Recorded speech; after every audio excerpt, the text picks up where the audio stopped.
Okay. Today's goal is to just finish the dodges. We're just gonna clean up the back dodge and the left and right, and then we'll start in the left and right. Hopefully, I can do the same thing with the side steps. Same thing I did as I did with the side steps, and um, preserve as much as I can um, on left and right, whichever I do first. Nice. Let's get started.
Hey, Felix, how's it going?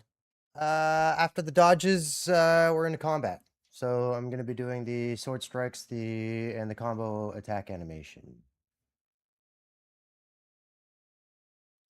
Perfect. Thanks, dude. Thanks for the suggestion. I wasn't sure if we needed a voice channel in the community chat, but if you think it'd be useful, I'm happy to put it up there. Uh, yeah, dude, I took a look at your thing. It looks amazing. It's such a cool piece of animation. I wish I had Roblox when I was younger. I hope you keep working on stuff like that because it was awesome, dude.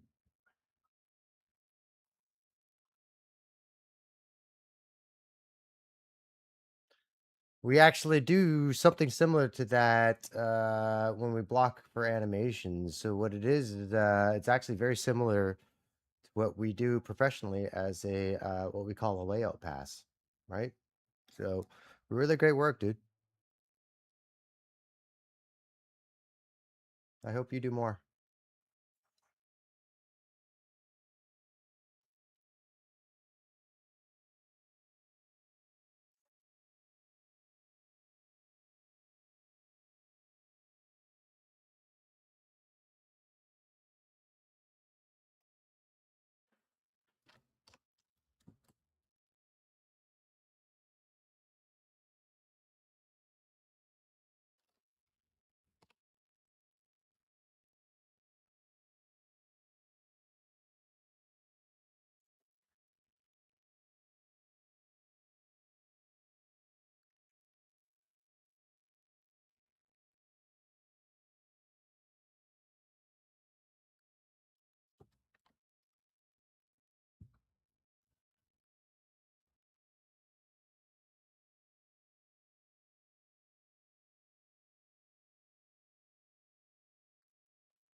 Nice, dude.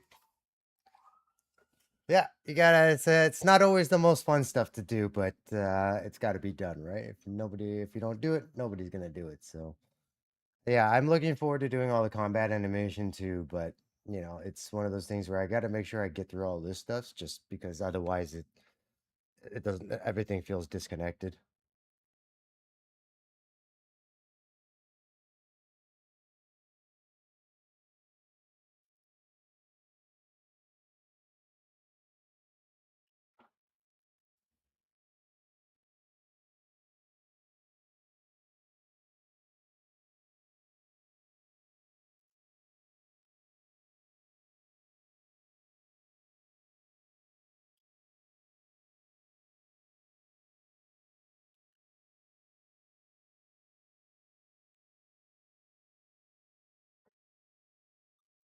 No, you won't be able to attack, or at least, yeah, you can't attack while you're dodging. You could attack immediately after the dodge, though.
I will be doing some coding live as well. Probably as early as next week. As soon as I'm done all the main chunk of animation for the hero character, and then I'm gonna build the player controller, and I'll be doing that on stream as well. So you'll get to see all the other animations that I've been working on that are already sort of in the game, like the orc and the skeleton. So yeah, I think after I'm done this chunk of animation, I'll probably be in Unreal for about a week or 2 weeks, uh, coding up the player controller, and then just doing other stuff kind of surrounding the player controller.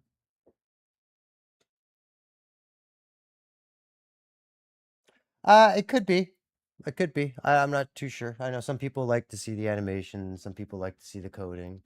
I see other streamers just like with like C sharp or C plus plus or GD script or something like that, just lines of code on the screen. So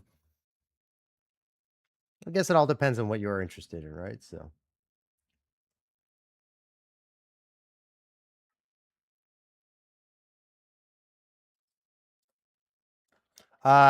very unlikely because you'll only ever see code snippets, right? So what's going to be visible on the screen is, I mean, you could, right? You could totally steal what's on the screen, but again, all code, the code is, at least the way we're working is very compartmentalized. So we're coding little chunks of code and putting them into components and putting those components into blueprints.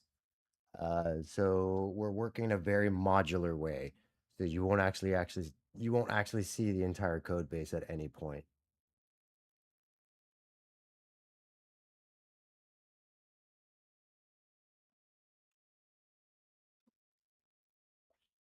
Hey, Naughty. Yeah, sorry, I got a YouTube chat going too. They were just saying there's a question of wondering if there's any consideration about code being stolen if I'm showing it on screen. And my response is it's very unlikely because everything is compartmentalized. So you'll never see the entire code base in one screenshot and grab it. So we are working in a very modular way, so you could technically steal the code, but it's probably not going to work for your game, right? So all code requires dependencies and other things that are going to be required for it to work, that are fed in from things that will never show up on screen, right? So at least when you stream it.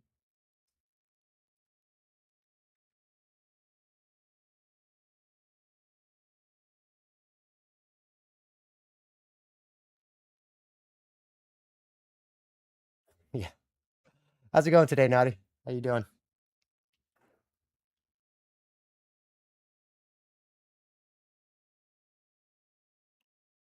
Felix, I'm not 100% sure what your question is. If you earn money, if a player playing always, of course you can steal game code and game files and stuff like that. You know, put it this way: there's no money, there's no value in stealing anything from me. All right, like I'm not an established writer. I'm an amateur coder. I've not have proven anything. So stealing from me would just be still. I don't. I'm not worried about it, not even a little bit. So I appreciate you bringing it up.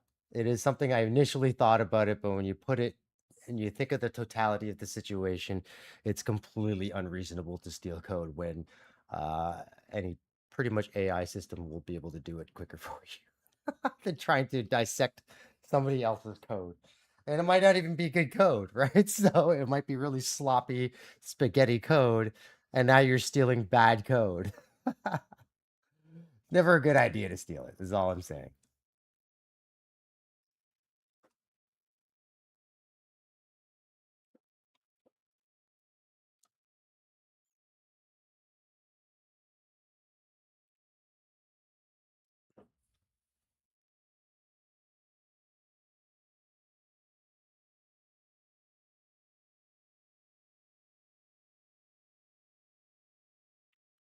Mina the Hollower. I haven't heard of that game.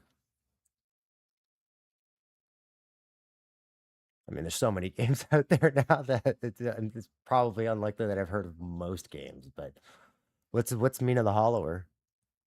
Let me check this out. Got an interesting title, so I've got to figure this. I gotta see this.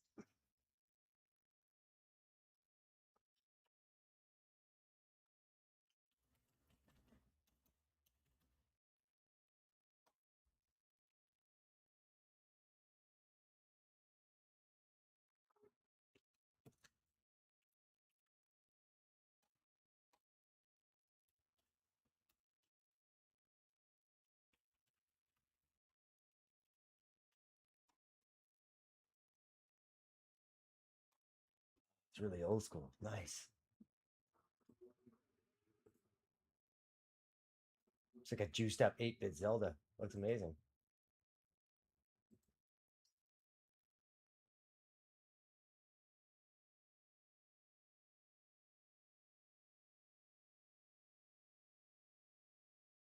Kind of wish I could do pixel art, man. It's just got something about pixel art just has charm. Or maybe it's just nostalgic for me, you know, because I grew up playing games like this, so my brain automatically finds comfort when I see this kind of art style. So cool.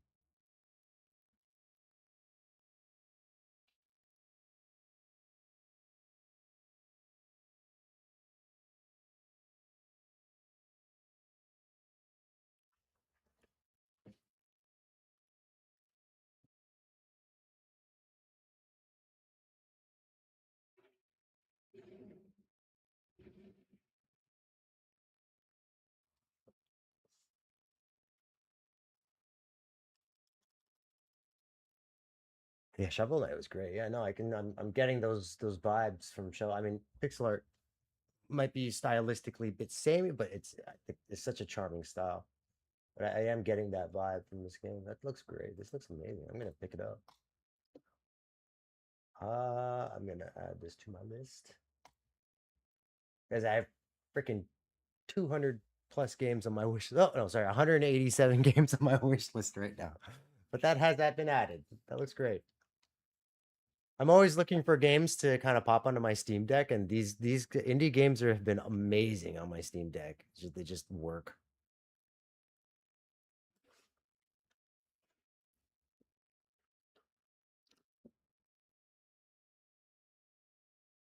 Yeah, AI coding does suck, Felix. Well, I don't know if it sucks, but it's you know, it can code is all I'm saying. Nice dude. How was your day out of class? Did you guys get to do a lot of stuff at the park? Gee, did you eat till your belly was full?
Ah, that's the that's the rub, right? Give them a day off just before an exam.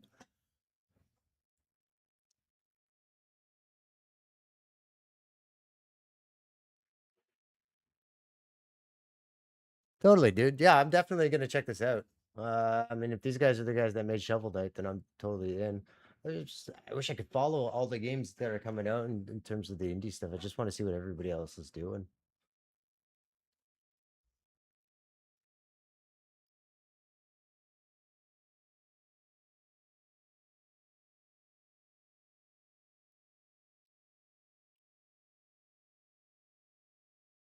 I mean, it's always reassuring the fact that like, not it's not going to get a huge audience release and that these guys are able to make a living off of this, it's reassuring to know. We don't have to have these massive blockbuster games just to make a decent living out of making video games. I'm glad these guys are doing well, man. I know Shovel Knight was huge, so it's not like these guys aren't making blockbusters. It's not that they have to make these massive hits every single time. Just make a great game.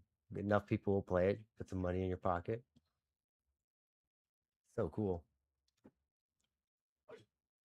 Yo, yo, Husar, how's it going, dude?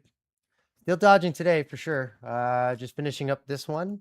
I'm just trying to get this sword settled properly. And then I think I'm gonna move on to the side, to the side, left and right dashing.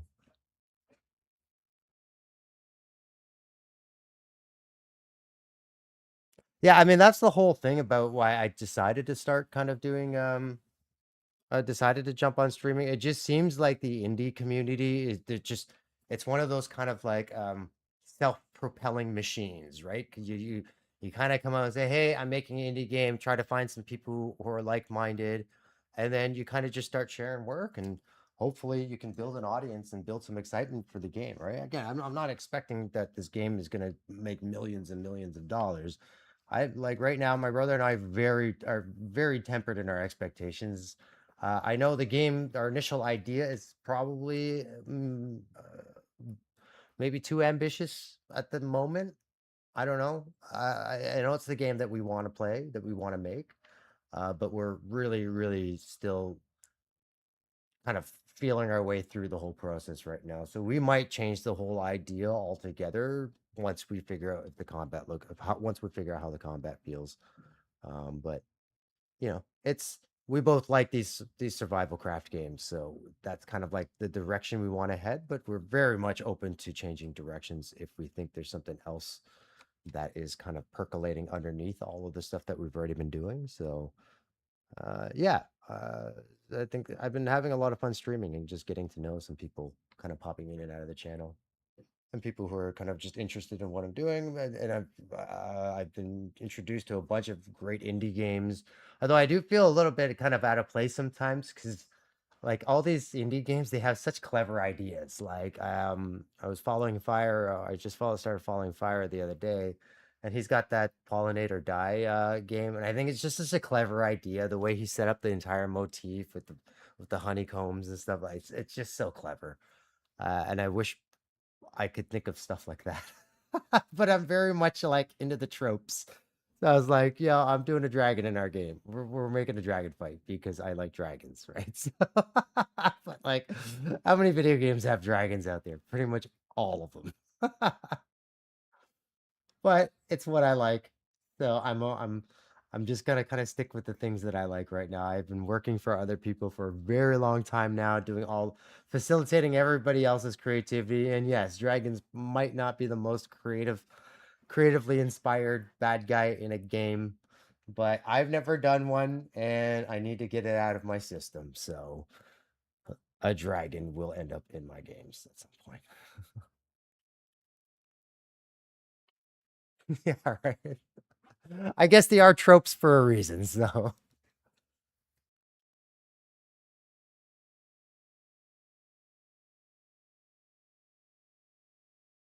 Husar, if you want to start making a game, dude, just start. Like who cares? If you got time off, uh, you know, I guess you haven't heard back from that other test you've done yet. Still waiting for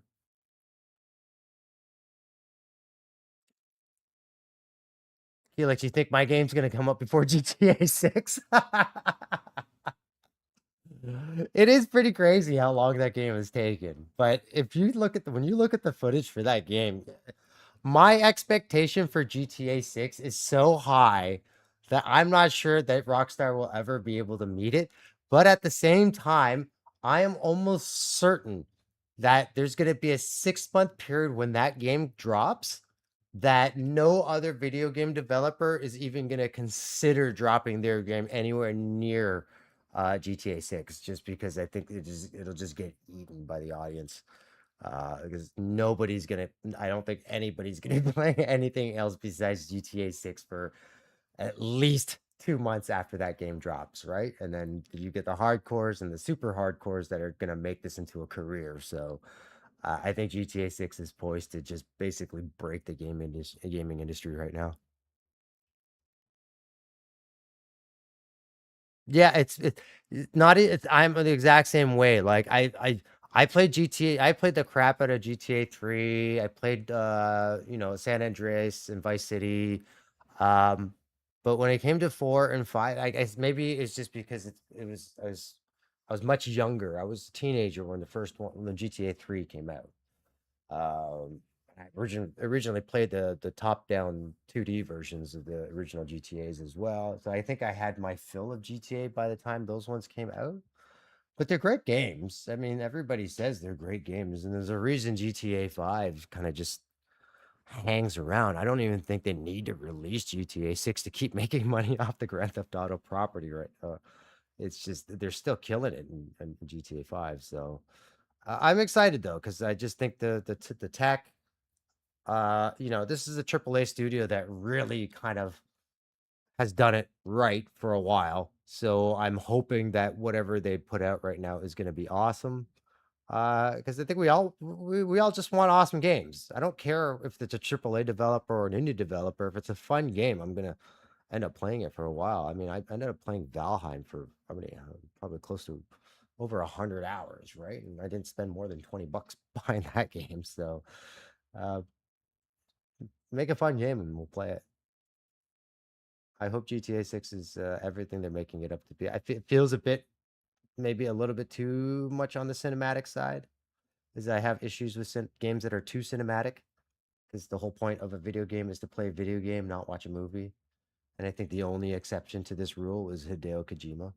But even then, I remember when I played Metal Gear, the original Metal Gear, like halfway through some of the cutscenes, I'd be like, "Oh my god, guys, just let me play the video game already!" Right? Like, so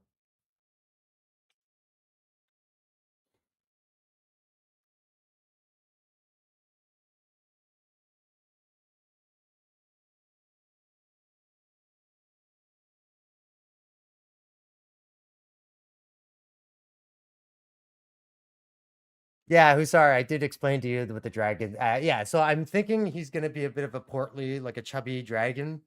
So instead of like I want a bit of a cartoonish quality to it, but not overly, not overdone. Um, we just need to kind of script out a nice scenario, a nice scene for him, because he's going to be eating rocks and belching out magma, right? So, um, yeah, he's going to be a bit on the fatter side. So I'm gonna give him a nice big belly, that probably will grow when he eats rocks, right? So, we probably can do that with the blend shape, but yeah. Um, I think we are actually going to try to do a boss fight next, just because boss fights are very bespoke and we want to see how we structure it up. Because we can do all the pickups and stuff like that in our level and we just kind of move along as we go. But again, we really want really, really fun fight mechanics. So uh, I think once we kind of structure out the first boss and our first couple of tiers of enemies, we'll have a pretty good idea of whether or not, A, is it fun, and B, like how much further do we take these things? How much further do we refine them? We just need to get some stuff in Unreal now just to see how everything starts to feel, right? So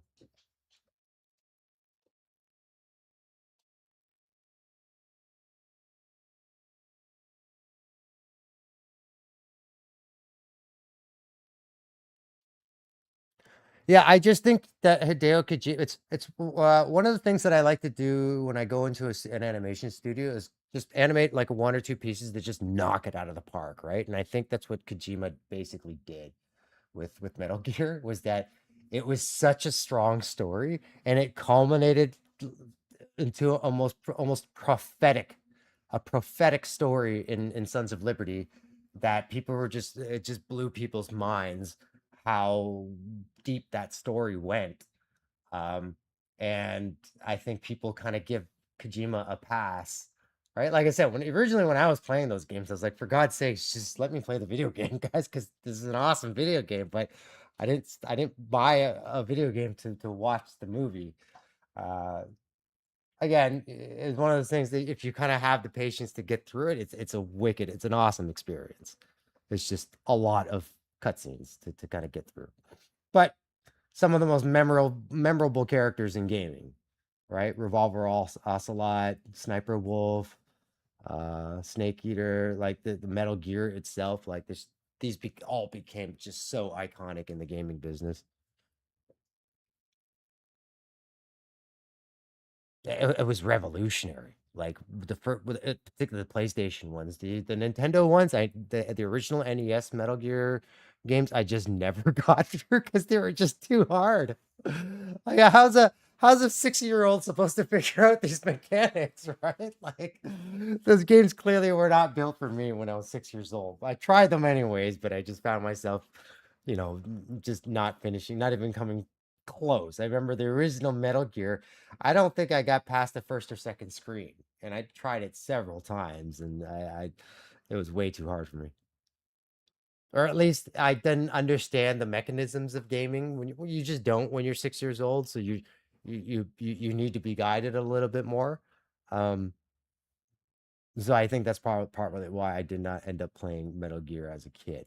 But once the PlayStation Metal Gear Solid dropped on the PlayStation, it was a must-have, right? Like I don't know anybody who owned a PlayStation that didn't own Metal Gear. Will I play GTA 6 live? I don't know. I'm not really too enthusiastic about starting a gaming channel or turning event like accidentally turning this like I really want to do art on this channel, but I also want to do stuff with the community. So it's a possibility. I don't know. I'm really open about what the possibilities are uh, with with YouTube and Twitch and building a community of people. I certainly want to play video games with the community as once we kind of grow and kind of do stuff. But yeah, I don't know. It's a want. I don't know how practical it'll be because I'm a lot of this is work for me now, right? This is slowly kind of transitioning into a job, sort of. And the more I start taking on, like in terms of like, if you think about a YouTube channel, and I have a whole new respect for people who do this because I didn't really expect how much work is actually going to be involved in maintaining a channel. Um, just the social media aspects alone, setting up the Discord. Um, Not only do I have to make and edit the videos, but I have to be proficient at the skill that I'm demonstrating within the video too, right? So um, and editing videos takes a long time, even if you're just doing a quick time lapse. I found my narration, just recording the voiceover work, took me 8 hours on each of the videos that I had previously published, which is part of the reason I didn't follow up. Just because I was like, well, okay, I have to think about this for a sec, how I actually want to approach this because it's I don't want to end up biting off so much work for myself that it becomes like impossible to maintain everything because eventually I have to go back into a studio and do work because I'm not getting paid anything on Twitch and YouTube yet. So but I'm designating anywhere between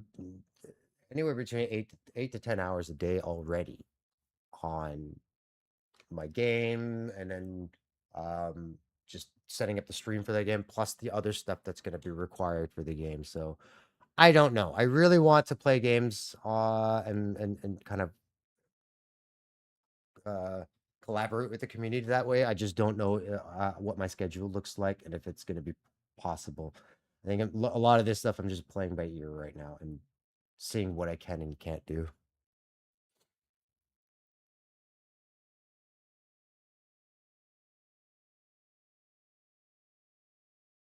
Yeah, my absolute favorite part of MGS was the voice acting. Like Snake's voice, because I was a fan of the original Snake Plissken. My dad and I watched, Escape from New York and Escape from LA. So like I recognized that archetype, that character almost immediately when I saw Metal Gear Solid. And the fact that they kind of I mean the whole thing is almost a parody of Escape from New York. Um, but well, I guess it's not a parody, a serious reinterpretation of Snake. Whatever. But yeah, the voice acting was great. Just because it ends up being memed as amongst your friends, right? Like the way Snake flirts with what's her I can't remember her name anymore. But when you die, you hear her screaming, "Snake, Snake!"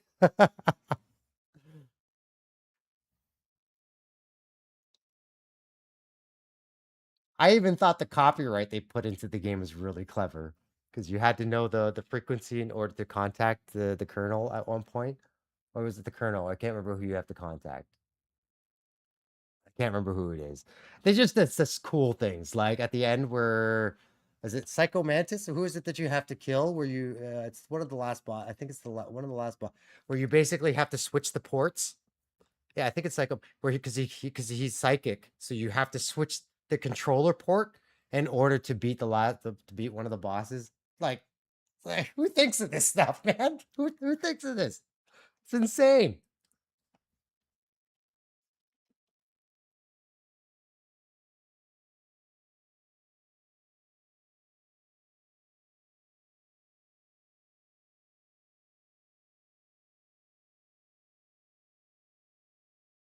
Yeah, I agree, Hussar. I mean, well, it's not. I don't think it can be lucrative. It's just incredibly competitive now, right? And it feels like the people when you've kind of established into this thing, you latch onto the guy that you're kind of latching onto, and then I don't know if you're. It's almost like sports fandom, right? You kind of pick your guy, and then that's kind of your guy, right? That you watch play. I don't know how much people jump around. I genuinely don't know because I know when I watch people stream video games, I typically land on the same streamer a lot of the time. So, but yeah, you're right. It's very lucrative, but it's so much.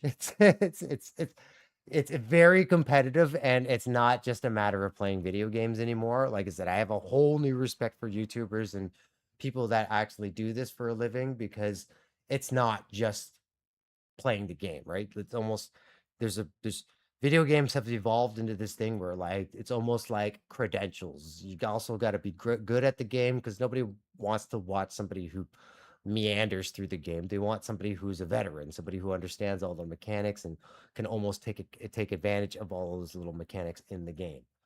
Um, or somebody who's got some crazy fast twitch aiming skills like Shroud, who can, who can 720 no scope, headshot somebody. Just ridiculous stuff like that. It's something that can be meme. It's something that can be memed. Uh, I'm I have not been playing video games enough to be that practiced anymore. Maybe when I was a teenager, this would have been an option for me because I played the crap out of Quake. When I say I played the crap out of Quake, I mean I played the crap out of Quake. But I think that's just dating me at this point. So, but yeah, yeah. So I definitely don't think competing in the gaming space as a player is really going to be my shtick. I enjoy the stuff that I do as a developer. I enjoy animating, and I'm hoping that that enjoyment of this stuff kind of just you know lends itself to bringing in some sort of audience. And again, I don't intend to make a living directly off of the social media stuff. Again, it really is an attempt just to build a community and just talk to people, right? Get other people's perspectives, see what other people are working on. Because typically, most of the people that have been joining my channel and joining my community have been other game developers and other artists that are, maybe not joined, but people who have shown any interest or were other artists and other game developers. So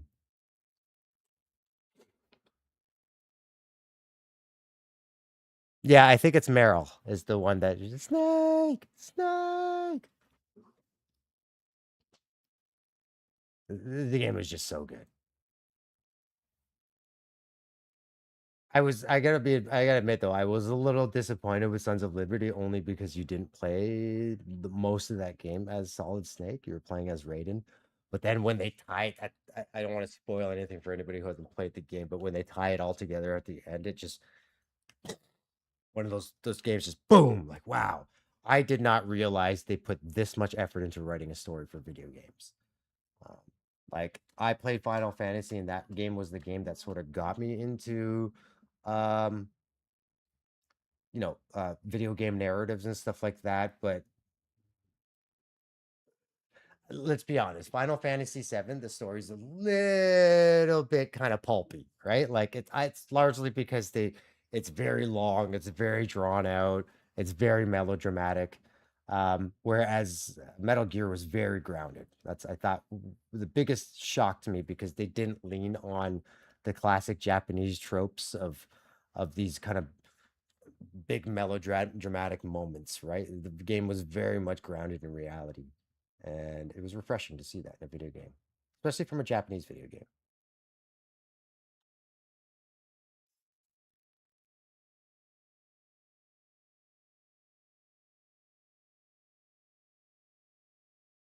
Yeah, yeah, the gameplay was fantastic. I mean, the PS2 I think is the greatest console release ever, and I think everybody has. That's the goal. The idea was to get to that point again with these consoles, but I don't think they're ever going to get to that. I don't think consoles will ever are ever going to see their day. Um, I I don't think consoles are going to be the same anymore. I mean, I know Xbox is basically just building a PC and giving it to everybody with a copy of Steam on it. Sony, I don't know why anybody would buy a PlayStation right now, just because Sony doesn't really have any great exclusives. And Xbox, I don't know who would buy an Xbox when you can buy a PC, um, which offers more functionality.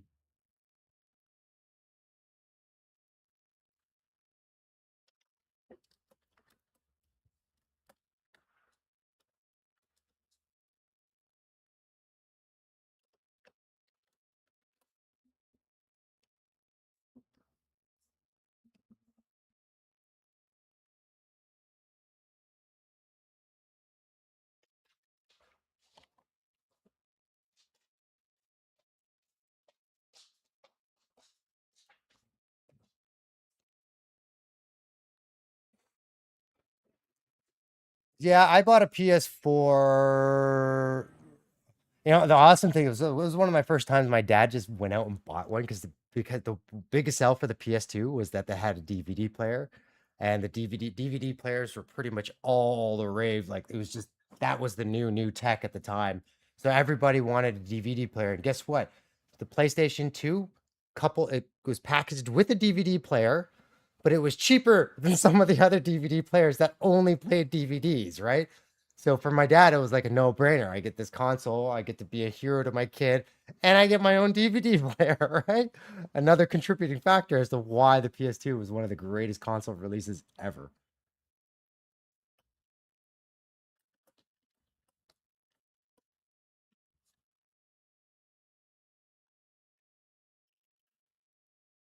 Yeah, Hussar, it's gonna look badass.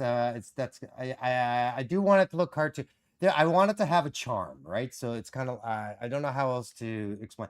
So if you've ever played Ori and the Blind Forest, there is this awesome. I think it's in the second one. No, not the Blind Forest. It's Ori and which the second one. I can't remember what the second one's called, but I think the spider fight is in the second one. Yeah, so I want that kind of intensity, that kind of theming, that kind of energy in the fight, right? Not necessarily the quick time events but the idea that it can grab you and then move you into a different location, right? Like so that's partly the way we want to structure this thing. And we're not doing anything too crazy. Some of the ideas we have sound more complicated than it is actually to implement, but the idea to it's of some degree of a scripted fight. So there's not necessarily a quick time event, but an event once you bring it down to like a third life or something like that, it will, you'll sort of create a situation where it maybe runs off or it grabs you and throws you into a different location where the environment changes. So now it's almost like a different phase of the boss fight, right? So that's what we're thinking of in terms of a boss fight. It's partly why we're starting to lean more and more and more into a single player game. Um, just because we're not 100% sure how we would script those kind of events um, in a multiplayer game.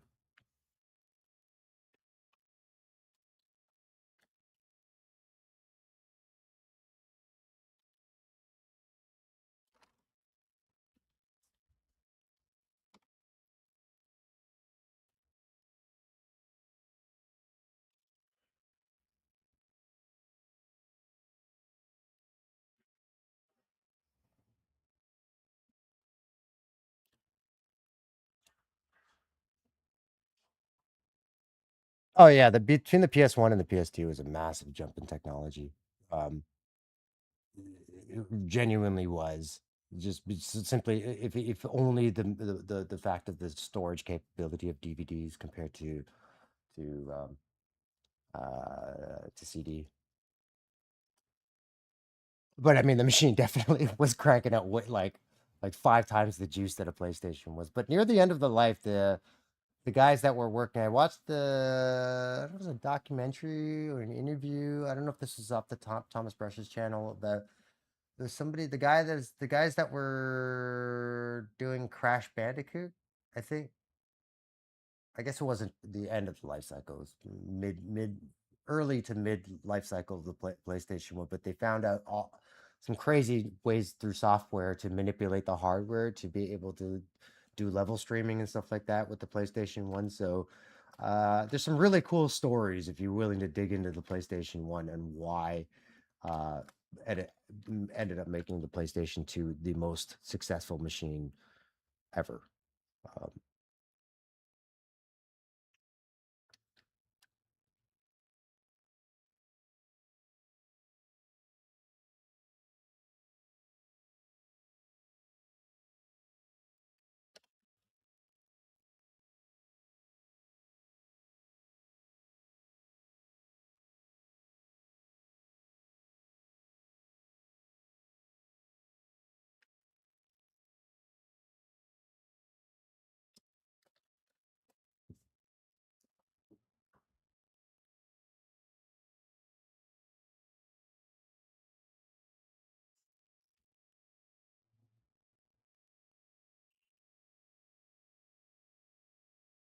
yeah, I think you're right, Hussar. It's I'm making video games or making art as it pertains to video games. I think is the path that I'm more than likely going to travel. I mean, I think playing video games maybe every now and then, right? But yes, certainly. I thought maybe I could potentially be like I don't want to criticize video games, but more like a review, just my thoughts on video games, kind of reaction. But you know, I don't want to do any of that kind of stuff where I'm giving opinions on games that I didn't make, right? So, or or talking about things that I don't have a whole lot of experience in actually designing or anything like that. So you're right. You know, having some authority on the subject matter lends to just being credible as a gamer or even as an artist, right?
What?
Let's go. Let's pull up.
The difference, the roll is gonna. I think the forward roll is just. It feels more natural to roll forward than to roll backwards. So the dodging, when you roll towards it, when you dodge towards the enemy, it's gonna be a roll, and then when you dodge away, it's gonna be dashes.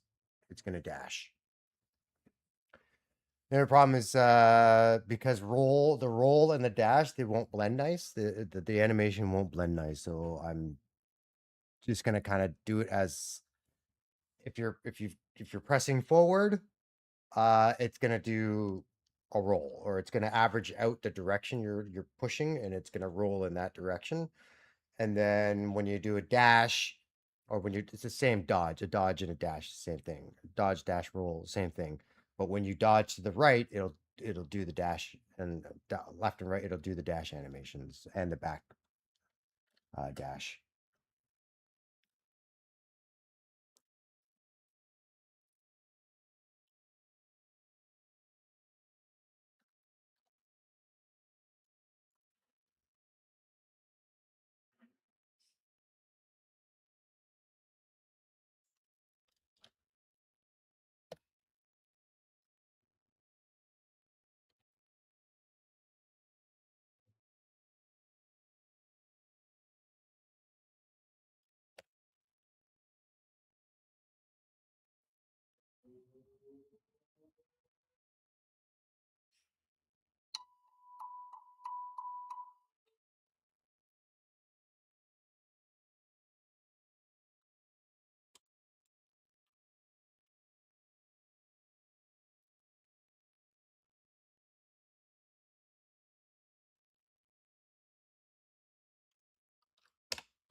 Yeah, some of the poses do look like it's going forward, but there's some cool. I just wanted to make sure we capture that cool action kind of landing pose where he's. Yeah, it's the back jump.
I'm happy with that for now.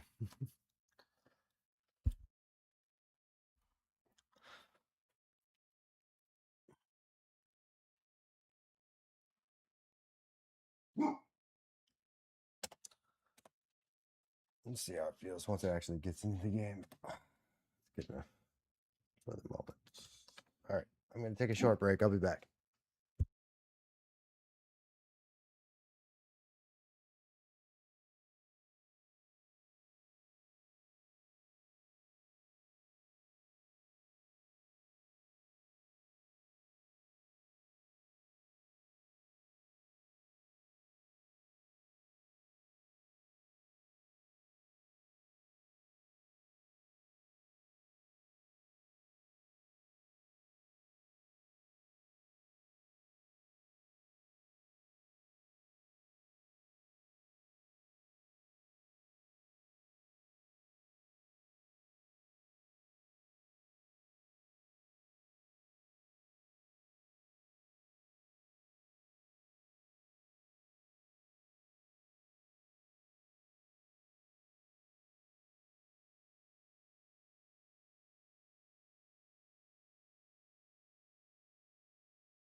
Thanks. Yeah, I'm pretty happy with where it is. The next piece of animation is going to be the side dashes, left to right.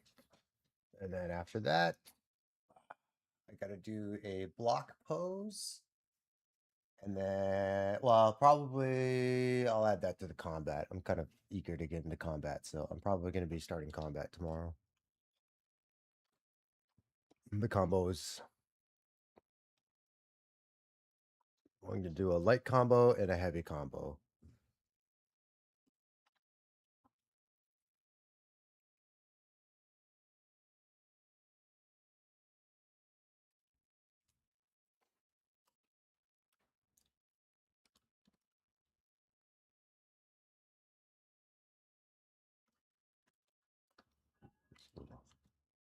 A little hitch here.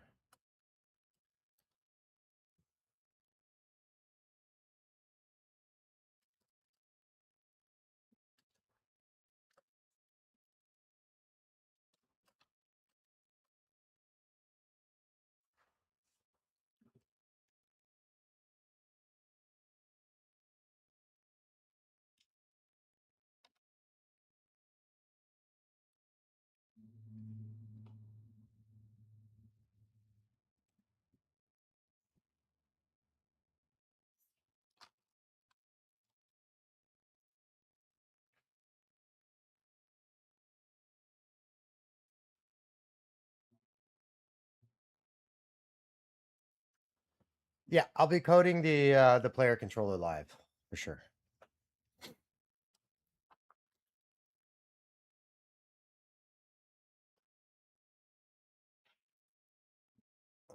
It's gross. Yeah, I gotta fix that shit.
Yeah, picking up new things can be tiring. But if you're gonna go get some sleep, go ahead, dude. You got some stuff going on, so your schedule sounds busy.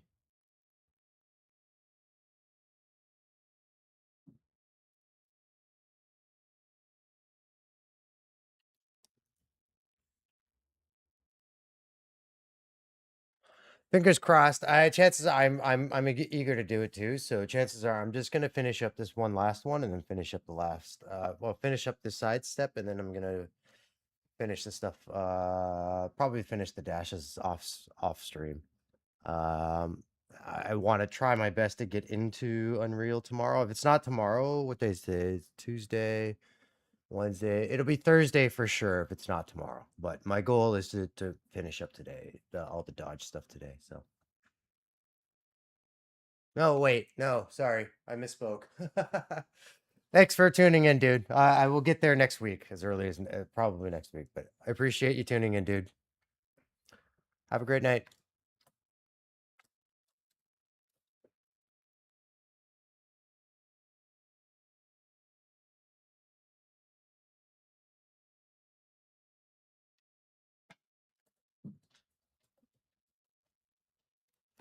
Cheers, brother.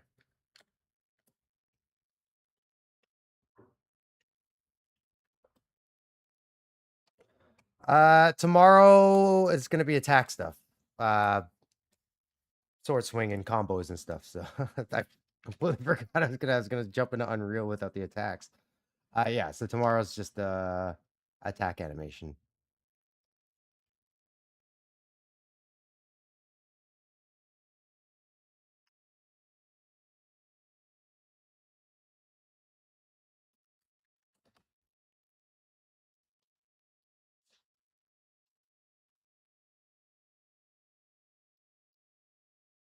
Yes, player controller next week for sure. Just trying to get all the animations so I don't have to keep jumping back and forth. Sorry, yeah, I misspoke. I'm eager to jump into Unreal and get that stuff going too, but I gotta finish all the animation first. So yeah, it'll be next week for sure that I'll be in Unreal.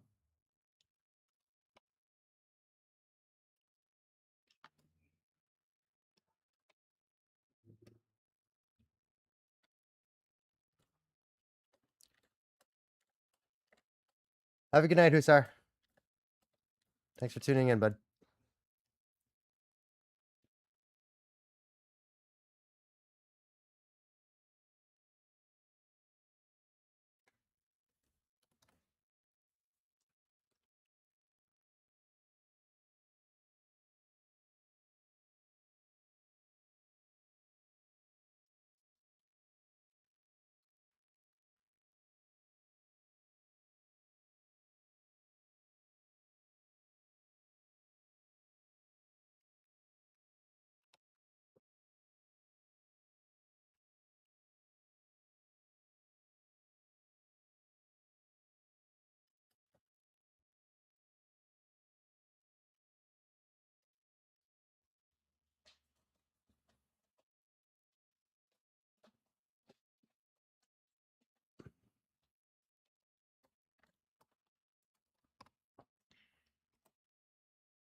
Hey media, hey CS media. Animation's going well today. Just trying to do the dashes now, left and right dashes.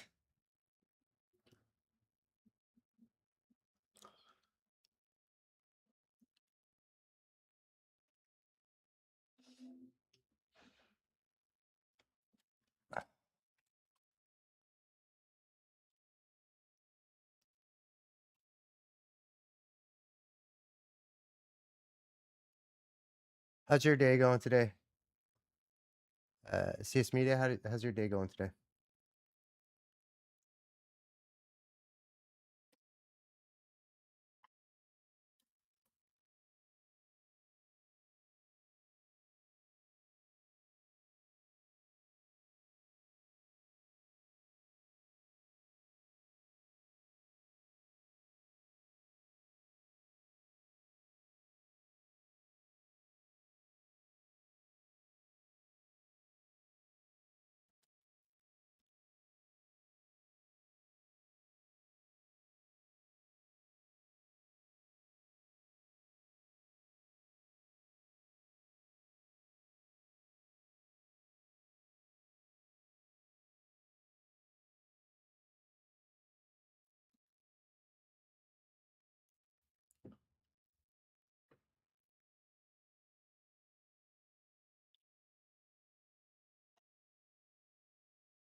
Huh. Look, I had some issues with that. The pace flip function as well too. What did you bump into?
Check the visibility on your keys. So sometimes what happens is when you grab the keys, I don't know, are you doing it in the your action editor or your timeline editor?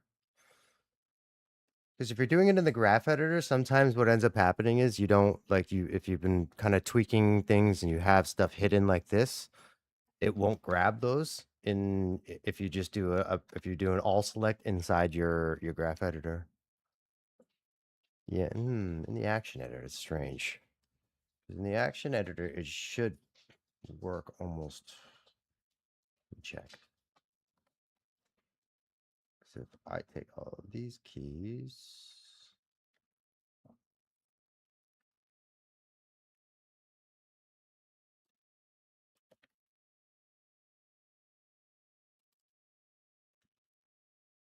Yeah, I mean, it's gonna blow up, but rotate this thing around.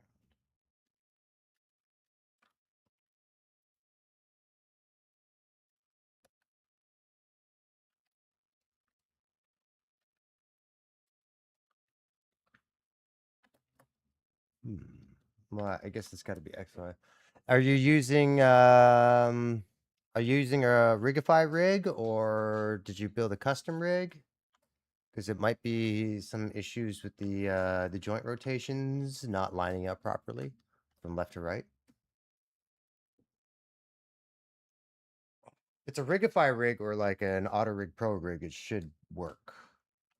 But if you built the custom rig yourself, you might run into issues in terms of like all the axes have to be properly mirrored from left to right, right? In order for the pace flip to work.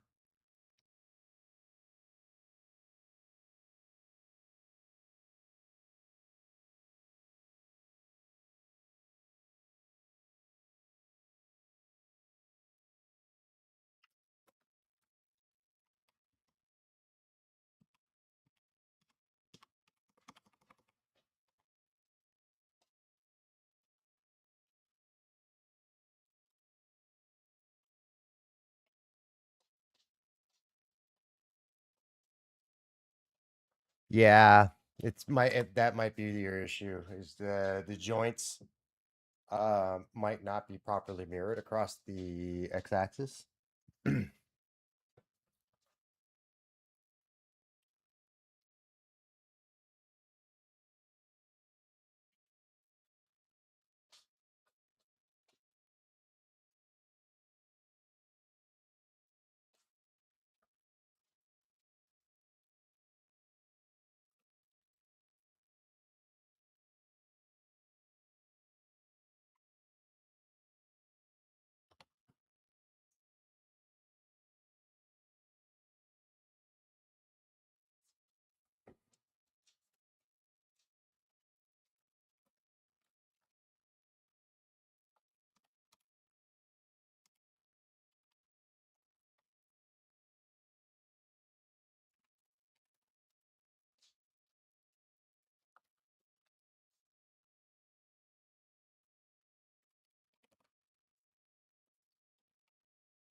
If you find yourself needing rigs a lot, like if you do rigging a lot of animation, I would check out CG Dive's tutorial on Rigify. He does both Rigify and Auto Rig Pro.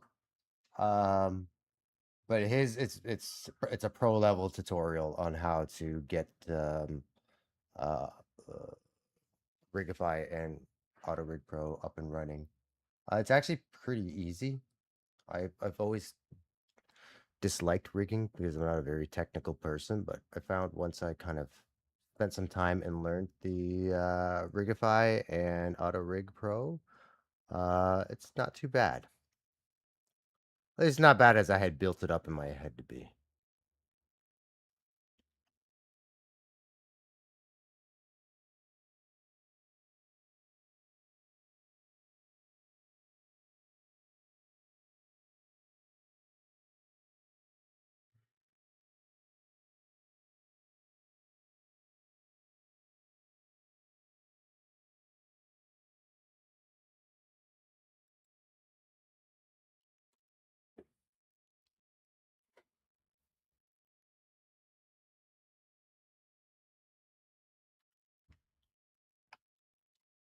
Yeah, CG Dive's got some pro level tutorials, and they're actually really easy to follow.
Yeah, Todars are he's an awesome kind of like a blender rigging guru.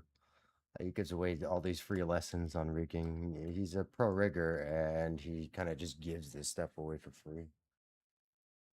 His tutorials are really well done.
Yeah, no, I felt the same way. Uh, I never was never a big fan of rigging. Modeling. I've gotten more into sculpting and modeling and stuff like that. I still, my brain still is reluctant to rig, so I mean, I fight my way through it eventually. Um, I mean, there's always routes you can take in terms of like for example, I purchased the Cinti assets and just modified them, just because modeling is going to take too much time. Modeling all the assets for a game is going to take too much time, so wouldn't mind doing that stuff later on. Maybe once we have the working prototype, if I can go in and start replacing art. But no, I get how you feel. You kind of want to focus on the thing that you have strength and or practiced in, right? So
yeah, I mean, Blender is pretty forgiving in that, especially with like if you're using Rigify or Auto Rig Pro, like you can basically change your model and then reskin the weights afterwards, right? So, um, but I get what you're saying. You kind of want your model working before you go in and start mucking around with the whole other discipline.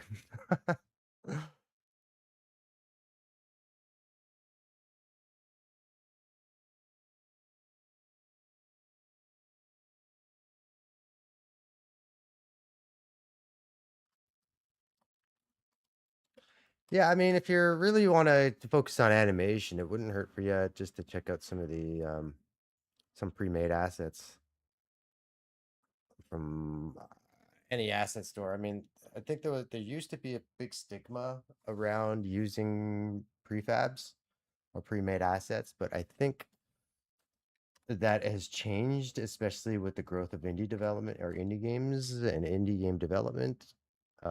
People kind of get that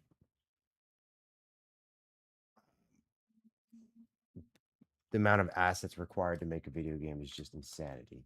So I think people are much more forgiving about using pre-made assets now. Whether or not you can, as an artist, overcome that is a different question. It took me a little bit of time to get comfortable with the idea of using assets that I didn't make. So there's that.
Yeah, I get what you're saying 100%, dude. I've struggled. I struggled to to find an asset or to find a style for the game, and when I realized that here, let me show you something else that I was working on. Let me see if I can pull it up real quick. So originally I started modeling and sculpting, rigging all of um my own assets. But the problem is it would take so just the sculpt, the retopology, then I gotta cut the UVs, and then I gotta do the paint, and then I gotta do the rig, check the rig, animate, and then also find a good lighting setup for the character as well. Only problem is oh, do I let me check for yeah.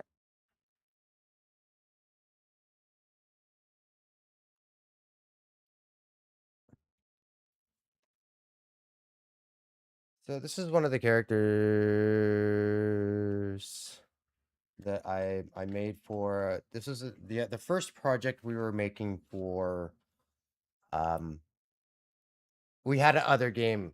Basically, we were building another game, and what ended up happening was I built this rig and I modeled it, but the reality is it just takes too long. I think it looks cool, but the problem is it's gonna it's gonna take too long to do all these assets. If you can imagine, if let's say you have, put it this way, it took me about 3 weeks just to get the model textured modeled, retop or sculpt, retop, in UV would take me about a week to a week and a half. Throw in the rig. So you're looking at about 2 weeks just to do that. 2 weeks just to get the model, the rig, the texture. And I don't even touch, and I haven't even touched animation yet. So then I do what? 1, 2, 3, 4, 5, 6, 7, 8, 9, 10, 11, 12 pieces of animation. 12 pieces of animation. So that probably took about, do 1 to 2 days. Let's say about a week and a half. That's almost a month, right? It's almost a month before I've got this asset published into the game, and that is gonna kill any measure of efficiency that you might be able to. Just remember, if you do it for one character, to stylistically keep it cohesive throughout the entire game, just to make sure you're art directing properly, is you got to do it for all of the other pieces too, all of the other characters too, right? So it's awkward to have a character like, even right now, the game has two different faces right now. So I have my character who I've updated, I've customized the face on this character. So this is the Cinti asset, but I've changed it just to give the character a little bit more. I just find the faces a little bit more appealing when there's just a little bit more shape to it, and it's not just a block. The only problem is the orc that I have in the game uses the original head. And so now there's like a potential stylistic mismatch. So I might have to go in and redo the orc head. Um, But I mean, that the big benefit of working in 3D is you only have to do that once. So it's not like I'm doing animation sprites where now I have, if I'm going to change the head, I got to change the head on every single frame. Right? Once you've put a new head in there and you've weighted it correctly, all of the animations should still maintain. But I get exactly what you're saying. It's it's your game, you want it to look nice, and you're not particularly enthusiastic about the assets that you're currently using, it can feel like a massive compromise to not switch out the assets for ones that you like better.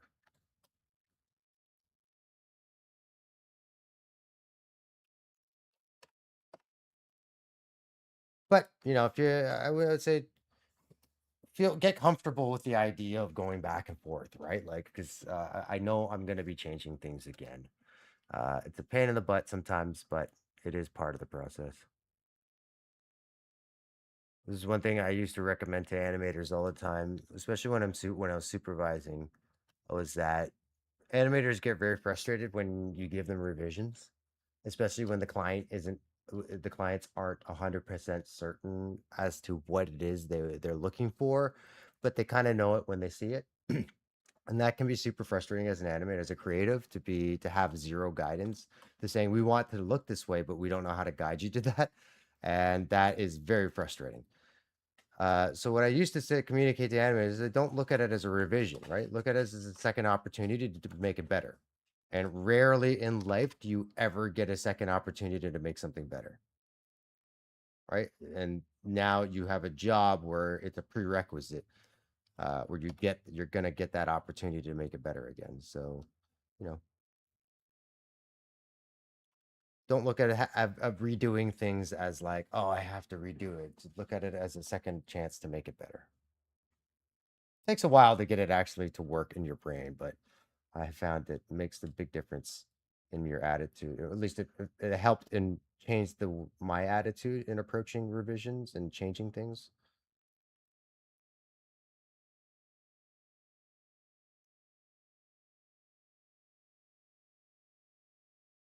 Because everybody knows these Cinti assets. I didn't. I guess I should have probably did more research before I went and started buying assets.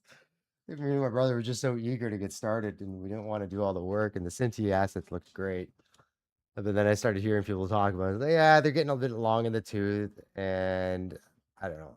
If you're buying individual assets, they get really, really expensive. So Cinti, it was nice to see everything just packaged up. I really like the environment assets though, like the biomes that are available on their site now. I think they look fantastic. I was never a big fan of the characters though. I thought they were kind of lazy.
Yeah, right.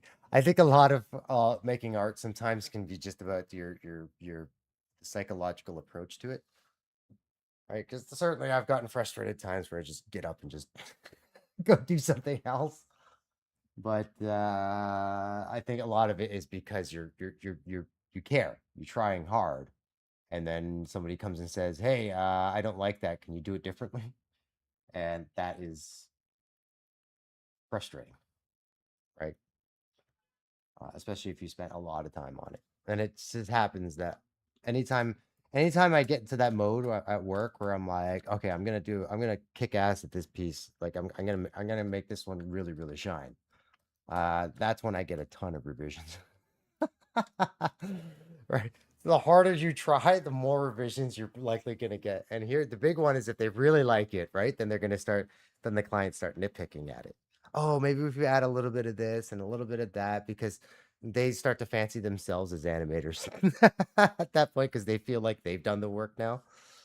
Um, what ends up happening in reality is though, I remember, so I worked on Halo not too, I guess a couple of years ago. Um, I don't know what's happening with the series anymore, but I did one of the shots in, I think in the first or the second episode.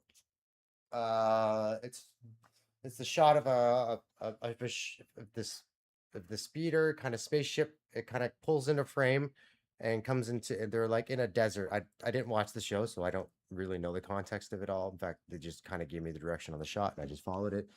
But it comes in, and all it does is really kind of just it kind of rocks back forth a little bit, kind of gets to its destination, and then does like a little sweep and land, right? Like it sweeps across the sweeps the frame, and then kind of rotates around and then lands.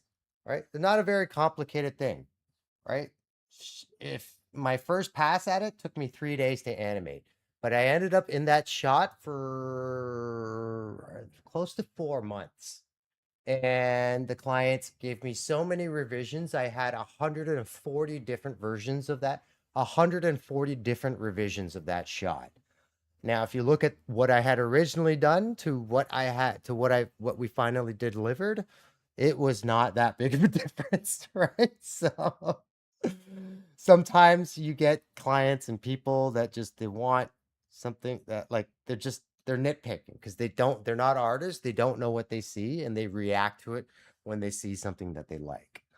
Um yeah, and that's just the nature of the beast, right? I don't personally nitpick that hard because I try to give good direction right out of the gate and make sure animators are aware of what the expectation is in the shot, what's the motivation, all those things, and then I give the animator some rope, some slack to do whatever they got to do. Um, usually I'm not assigning shots to animators that I don't think are going to be capable of that anyways. So, you know, but yeah, revisions are just a part of life. Doing things over again, that's show business. That's animation. That's making art. Is just doing things over and over and over and over and over and over and over and over and over again until it works, until it looks nice. I always say that for me, the process of art is just fixing all of my mistakes. So the quicker I get all my mistakes down on the page or in the animation, the quicker I can start fixing it, right? So,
my workflow is pretty standard in terms of like just the standard kind. I just let's re-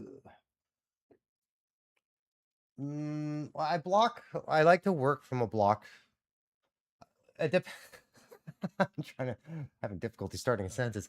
Okay, so it all depends on what I'm trying to do. So for the video game right now that I'm working on, I'm not shooting any reference. I'm kind of I just because we don't have the time to shoot references. If I had to shoot reference, that would take me another 4 hours.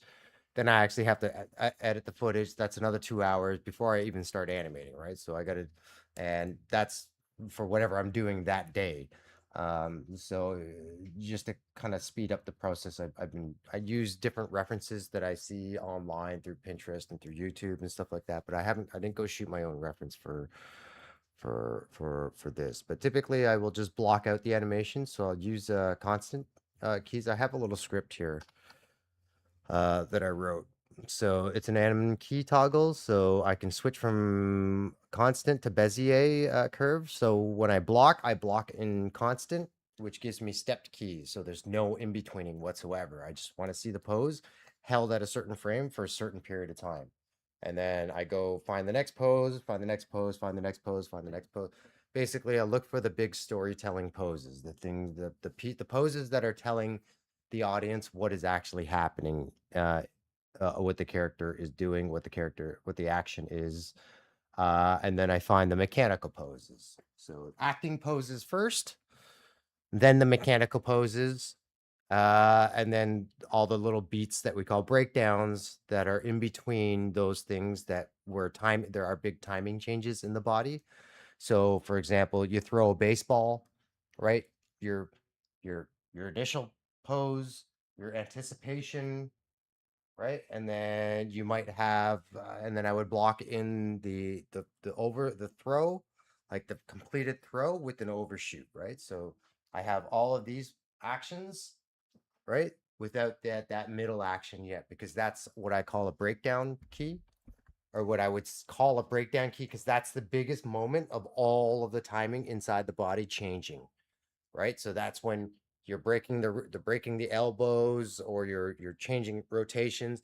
It's all of that energy, like a lead. If you think about lead and follow, right? So when you throw a baseball, the energy, it's almost like animating the energy where the energy is in those poses. When the energy shifts, that needs to be a pose, right? So in the sense of in the baseball, throwing a baseball, your hips, the energy starts in your hips, right? And then it goes to your right shoulder, kind of emanates to the elbow as you bring it back, and then you can feel that go up to the wrist as the ball kind of brings you bring the ball back, right? And then that energy then comes back to the hip again as you drive forward. Then it goes to the shoulder, works its way up to the shoulder, to the elbow, and then finishes out at the wrist, and then kind of follows through, right? So I wish I could have drawn all that for you, but it's thinking of that, of how the energy needs to move and which part of the body is leading that action, right? So in this case, right now, I know I want the ribs, the head, the upper body. If you think about a dodge, right?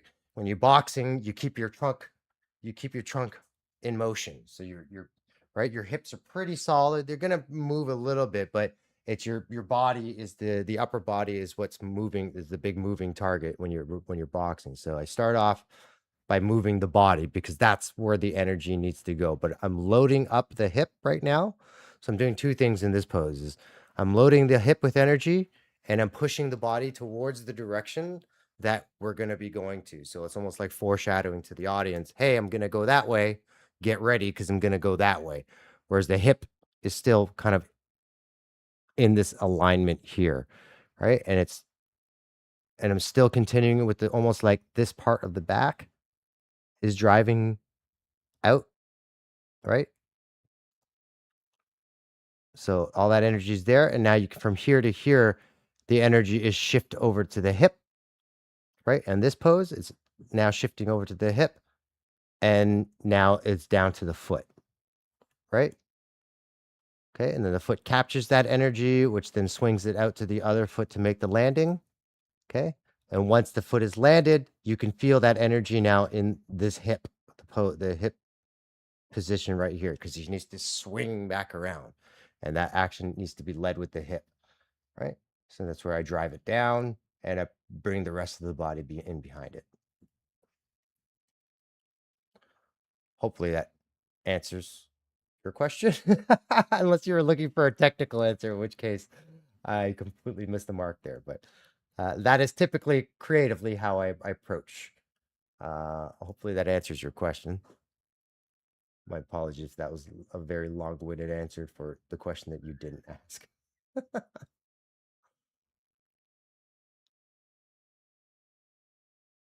And then overlaps, like all the little this stuff, the bag, what I'm doing right now is the overlaps.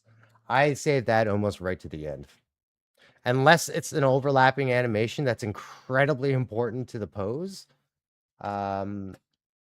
Typically I'm gonna save overlapping animation for the end.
Hey, you're welcome, dude. If you're really interested, check out. I wonder if it's actually available online. Hold on, let me check out something for you. This is basically the Bible for anybody who wants to learn animation. Um,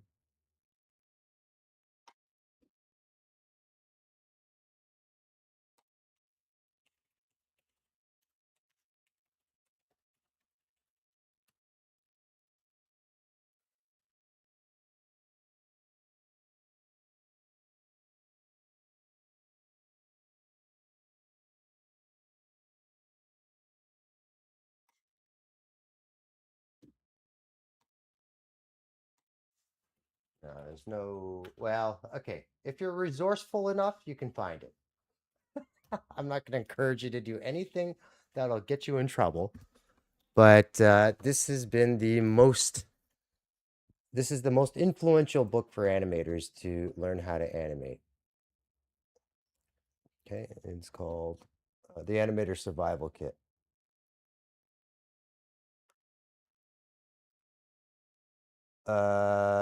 I think anybody who's really interested in animating, this is the book you need to get, right? Because you can learn everything there is to learn about animation just from reading this book, right? The rest is just practice.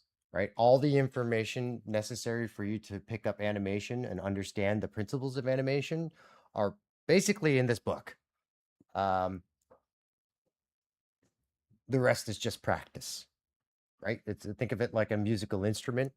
If animation is a musical instrument, this book tells you how to play every single note. But making music, that's you. That's got to be up to you, right? So, but it's incredibly valuable, and it is the book that we had. It's course compulsory for any animation program that you go into now. So, or compulsory reading. Um, but yeah, Richard Williams is one of the best to ever do it. I don't know if you guys are aware of any of Richard Williams's but some of the stuff he did was next level insanity. The introduction of Jessica Rabbit in Who Framed Roger Rabbit. One of the greatest pieces of animation ever recorded on film, was animated by Richard Williams. And it's a brilliant piece of animation. Almost as good as um, Milt calls Stromboli from Pinocchio. But yeah, those are all both great references. They're technically incredibly difficult what they did in Roger Rabbit, Who Framed Roger Rabbit, when Jessica Rabbit first appears on stage and she comes walking down that long stage and starts messing with Bob Hoskins's handkerchief and his hat and stuff like that. Um, that was one animator, all drawn by hand, and drawing it on a moving frame. The technical achievement of that is for what, 1988, 89. Um, uh, Incredible. There are very few shots that are hand animated that I think are more impressive. Maybe the Beauty and the Beast transformation, but Richard Williams is definitely one of the best to ever do it. And he has a lot to teach, and he gives that book away for basically 40 bucks Canadian. Well, CS Media, I would suggest to you to get the book. You don't have to buy it if you're resourceful enough to search around the internet for it. Again, I can't tell you exactly how to do it, but I'm pretty sure you can figure it out.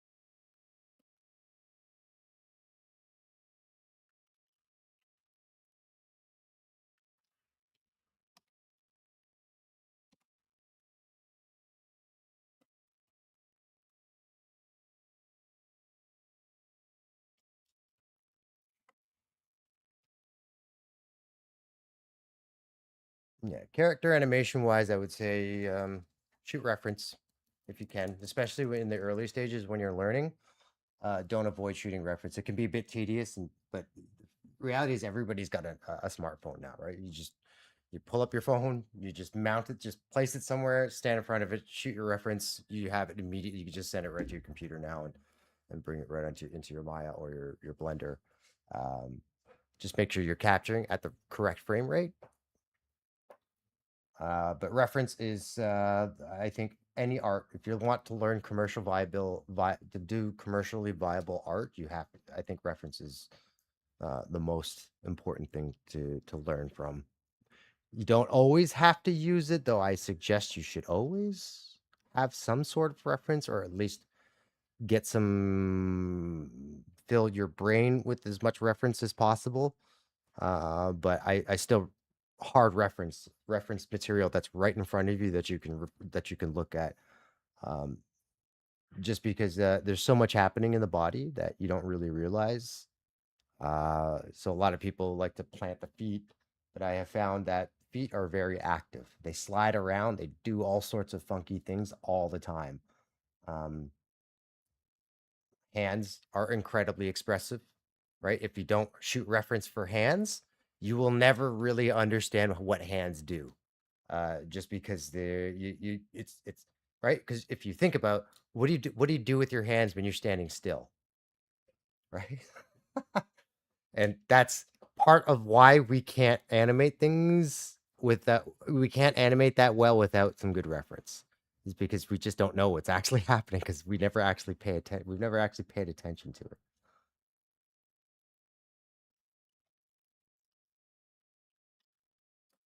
I think everybody's had that moment in their life where they're just standing around talking to somebody and they suddenly just, it's like this intrusive thought, like, oh, what do I do with my hands? Do I put them in my pocket? Like, twiddle my thumbs? Brush my hair?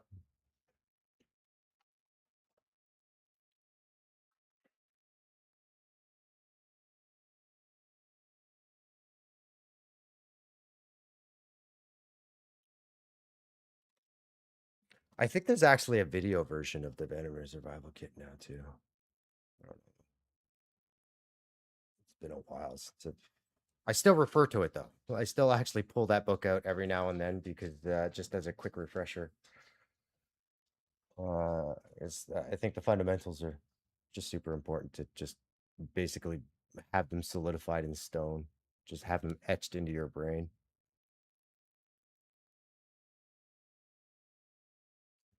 7:30 already.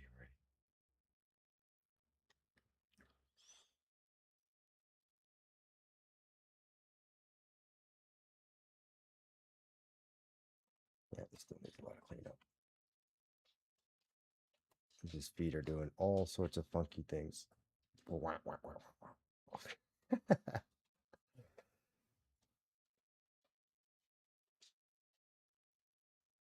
This is the thing. You don't notice it right away because it looks visually like it's kind of working, right? And but then you look at it from a different angle, and because we're with a video game, we gotta get it to work as from as many angles as possible. You see these feet are just doing all sorts of wonky stuff. Wow. Especially the left front foot there. It's like wobbling all over the place. Partly why it's just not reading as clean as it could be.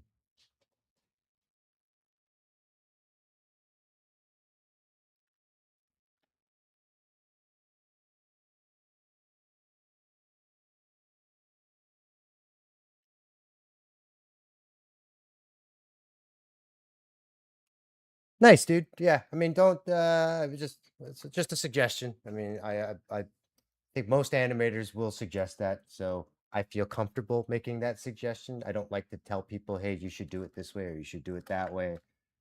It's an art. You're gonna discover things on your own, and that's the way you should do it. But yeah, the survival kit at least gives you the foundation for it. I think it's fairly safe advice to give out to give to people who are interested in animation if they want to take their animation to the next level.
What class will you be taking? an art class or is it something else?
What time is it?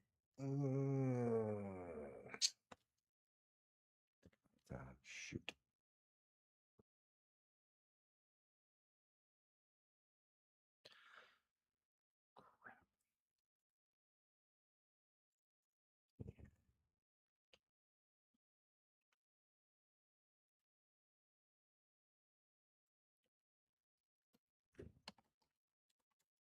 All right, guys. I think I'm actually out of time today.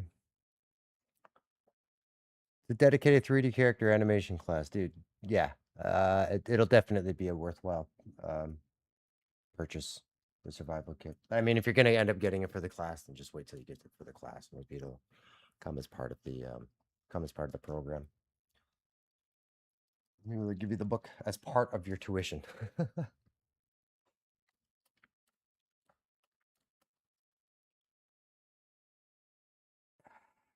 Fix these legs right now, but I think I'm out of time.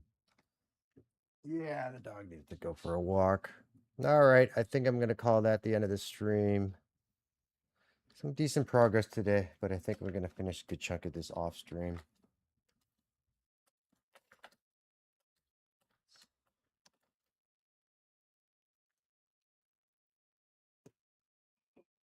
All right, guys, thanks for tuning in today. If you guys are interested, you can join the Discord. The links are in my channel descriptions, whether you're on Twitch or on YouTube. I stream every single day, or at least I have been, and I intend to for the foreseeable future, at least until July. So, if you guys are interested, check out the Discord channel. Otherwise, maybe I'll see some of you again tomorrow. Anyways, have a great one, guys. Cheers.